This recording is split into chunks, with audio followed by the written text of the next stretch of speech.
So I just came in from working on a Volkswagen, and the mass airflow sensor was not the problem. So I guessed that one wrong.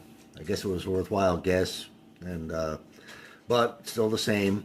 I also put a fuel filter on it while I was out there. It needed it, so I took a shot at that too. No change for it either. And then I came in and got cleaned up and started wondering what in the world I did in my life to deserve this kind of luck. And I realized right away there was too many possibilities to that question, and I figured I wouldn't waste any more time on it, and I would reach out to everybody here and see if there might be somebody that's has had experiences with Volkswagens, good and bad, and maybe somebody has an answer for me or help me lead me to a better path.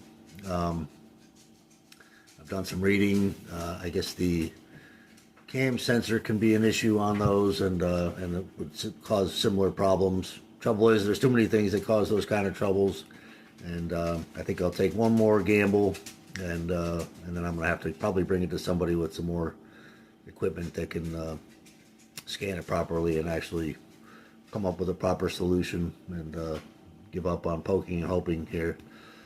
So if anybody has any advice on these things, I sure appreciate it. Reach out to me, let me know what you think it could be, and I'm going to tackle it again tomorrow with that cam sensor, and that could very well be it. But if not, if you have any other suggestions, please hit me up. All right, folks, good night.